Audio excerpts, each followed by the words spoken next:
ಶುಭ ಕಾರ್ಯಕ್ಕೆ ಚಪ್ಪರ ಎಷ್ಟು ಮುಖ್ಯ ಅಲ್ವಾ? ಚಪ್ಪರ ಹಾಕೋದು ಒಂದು ದೊಡ್ಡ ಕಲೆ ಫ್ರೆಂಡ್ಸ್. ಚಪ್ಪರ ನಾವು ಇಲ್ಲಿ ಯಾರೂ ಸಿಗಲ್ಲ ಸಿಟಿ ಕಡೆ ಅಂತ ಹೇಳಿ ಊರಿಂದನೇ ಚಪ್ಪರನ ನನ್ನ ತಮ್ಮ ಎಣಿಸ್ಕೊಂಡು ಆಟೋಗೆ ಹಾಕ್ಕೊಂಡು ತೊಗೊಂಡ್ಬಂದಿದ್ದ. ಹಾಗಾಗಿ ಬಂದು ಎಲ್ಲರೂ ಇಲ್ಲಿ ಕಂಬ ಪೂಜೆ ಮಾಡಿ ಚಪ್ಪರ ಎಲ್ಲನೂ ಹಾಕಿ ಹೂವಿನ ತೋರಣ ಎಲ್ಲನೂ ಕಟ್ಟಿ ತುಂಬ ಖುಷಿಯಾಗಿತ್ತು, ತುಂಬ ಚೆನ್ನಾಗಿತ್ತು. ಎಲ್ಲರ ಜೀವನದಲ್ಲಿ ಮೊದಲ ಆಸೆ ನಮ್ಮದೊಂದು ಸ್ವಂತ ಮನೆ ಕಟ್ಕೋಬೇಕು, ಅದರಲ್ಲಿ ನೆಮ್ಮದಿಯಾಗಿ ಜೀವನ ಕಳಿಬೇಕು ಅಂತ. ನಮ್ಮ ಮನೆ ಗೃಹ ಪ್ರವೇಶದ ಡೇಟು ಹತ್ತಿರ ಬಂದೇ ಬಿಡ್ತು. ನಾಳೆ ಗೃಹ ಪ್ರವೇಶ ಅನ್ನೋ ಥರ ಇವತ್ತು ನಾವು ಚಪ್ಪರ ಪೂಜೆ ಮಾಡಬೇಕು. ಹಾಗಾಗಿ ಚಪ್ಪರ ಪೂಜೆ ಮಾಡೋಕ್ಕೆ ಅಂತ ಹೇಳಿ ಎಲ್ಲ ಸಿದ್ಧ ಮಾಡಿಕೊಂಡು ಪೂಜೆ ಮಾಡಿ ಮೊದಲನೇ ಕಂಬವನ್ನು ಈಶಾನ್ಯ ಮೂಲೆಯಲ್ಲಿ ಇಟ್ಟು ಪೂಜೆ ಮಾಡಿದ್ದಾಯಿತು.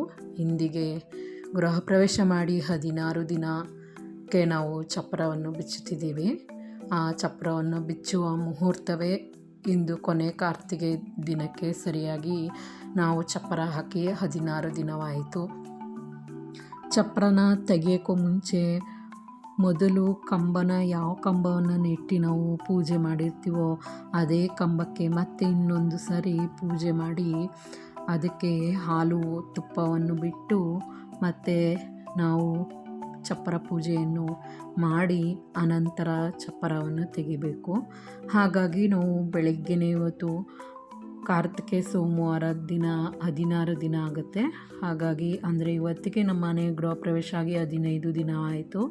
15 ದಿನ ಅಂತ ಅಂದರೆ ನಾವು ಒಂದು ದಿನಕ್ಕೂ ಮುಂಚೆನೇ ನಾವು ಈಶಾನ್ಯ ಮೂಲೆಯಲ್ಲಿ ಕಂಬವನ್ನು ನೆಟ್ಟು ಪೂಜೆ ಮಾಡಿರ್ತೀವಿ. ಎಲ್ಲರೂ ಹೇಳಿದ್ರು 5 ದಿನಕ್ಕೆ ತೆಗಿರಿ, 8 ದಿನಕ್ಕೆ ತೆಗಿರಿ ಅಂತ. ಆದರೆ ನಮಗೆ ಚಪ್ಪರ ಇರಬೇಕು ಅಂತ ಹೇಳಿ 16 ದಿನದವರೆಗೆ ಚಪ್ಪರನ ಇಟ್ಕೊಂಡು ನಂತರ ಚಪ್ಪರ ಪೂಜೆಯನ್ನು ಮಾಡಿ ಅದಕ್ಕೆ ಹಾಲು ತುಪ್ಪ ಎಲ್ಲನೂ ಬಿಟ್ಟು ನಾವು ಕಂಬವನ್ನು ಅಲುಗಾಡಿಸ್ತೋ. ತುಂಬ ಟೈಮ್ ಇರಲಿಲ್ಲ, ಹಾಗಾಗಿ ನಿಧಾನಕ್ಕೆ ಮಾಡೋಕ್ಕೆ ಅಂತ ಹೇಳಿ ಚಪ್ಪರ ಎಲ್ಲನೂ ಬಿಚ್ಚುತ್ತಾ ಇದ್ದೀವಿ. ಮೊದಲು ಪೂಜೆಯನ್ನು ಸಲ್ಲಿಸಿ ನಾವು ಫಸ್ಟು ನಿಲ್ಲಿಸುವಾಗ ಹೀಗೆ ಪೂಜೆ ಮಾಡಿದ್ವೋ ಅದೇ ರೀತಿ ಬಿಚ್ಚುವಾಗಲೂ ಸಹ ಪೂಜೆಯನ್ನು ಮಾಡಿ ಕಂಬವನ್ನು ಅಲುಗಾಡಿಸ್ಬೇಕು. ಎಲ್ಲರೂ ಮೊದಲು ಪೂಜೆ ಯಾವ ಮೂಲೆಗೆ ಕಂಬವನ್ನು ನೆಡ್ತಾರಪ್ಪ ಅಂದರೆ ಈಶಾನ್ಯ ಮೂಲೆಗೆ ಯಾವ ಕಂಬ ಬರುತ್ತೆ ಆ ಕಂಬನ ಇಟ್ಟು ಪೂಜೆ ಮಾಡ್ತಾರೆ. ಈಗ ನಾವು ಅದೇ ಥರ ಅದೇ ಮೂಲೆಯಲ್ಲಿ ಪೂಜೆಯನ್ನು ಮಾಡಿ ಕಂಬವನ್ನು ಅಲುಗಾಡಿಸಿ ನೆಕ್ಸ್ಟು ಚಪ್ಪರನ ತೆಗಿಬೇಕಾಗುತ್ತೆ. ಎಷ್ಟು ಬೇಗ ಆಗೋಯ್ತು ಅಲ್ವಾ ಫ್ರೆಂಡ್ಸ್? 16 ದಿನ ನಾವು ಚಪ್ಪರ ಹಾಕಿ 16 ದಿನ ಆಗೋಯ್ತು. ನಮ್ಮ ಗೃಹ ಪ್ರವೇಶ ಮುಗಿದು 15 ದಿನ ಆಯಿತು. ಮೊನ್ನೆ ಮಾಡಿದ್ವೇನೋ ಗೃಹ ಪ್ರವೇಶನ ಅನ್ನೋ ಥರ ಫೀಲಿಂಗ್ ಆಗ್ತಾ ಇದೆ ನಮಗೆ.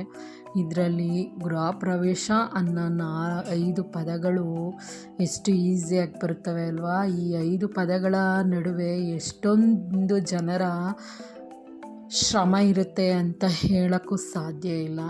ಅಂಥ ಶ್ರಮನ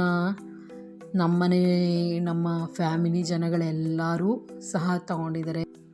ಶುಭ ಕಾರ್ಯಕ್ಕೆ ಚಪ್ಪರ ಎಷ್ಟು ಮುಖ್ಯ ಅಲ್ವಾ?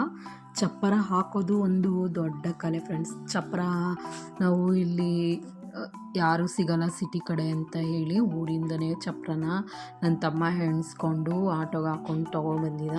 ಹಾಗಾಗಿ ಬಂದು ಎಲ್ಲರೂ ಇಲ್ಲಿ ಕಂಬ ಪೂಜೆ ಮಾಡಿ ಚಪ್ಪರ ಎಲ್ಲನೂ ಹಾಕಿ ಹೂವಿನ ತೋರಣ ಎಲ್ಲನೂ ಕಟ್ಟಿ ತುಂಬ ಖುಷಿಯಾಗಿತ್ತು, ತುಂಬ ಚೆನ್ನಾಗಿತ್ತು. ಅಂತೂ ಇಂತೂ ಎಲ್ಲರೂ ಸೇರಿ ಖುಷಿಯಾಗಿ ನಮ್ಮನೆ ಗೃಹ ಪ್ರವೇಶನ ಮಾಡಿ ಎಲ್ಲರೂ ಹೋದ್ರು ಫ್ರೆಂಡ್ಸ್. ಹೋದ್ಮೇಲೆ ನಮಗೆ ಬೇಜಾರಾಗ್ತಿದೆ.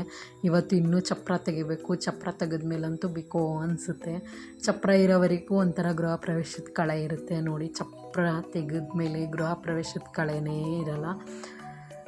ಇವತ್ತೆಲ್ಲನೂ ತೆಗೆದಾಕಿದ್ರೆ ಮಾಮೂಲಿ ಎಲ್ಲರ ಮನೇಲೂ ಹೇಗಿರುತ್ತೆ ಅದೇ ಥರ ಕಾಣುತ್ತೆ ನಮ್ಮ ಮನೇನು. ಹೇಗಿತ್ತು ಫ್ರೆಂಡ್ಸ್ ಇವತ್ತಿನ ವಿಡಿಯೋ? ಈ ವಿಡಿಯೋ ನಿಮಗೆ ಇಷ್ಟ ಆಯಿತು ಅಂತ ನಾನು ತಿಳ್ಕೊತಾ ಇದ್ದೀನಿ.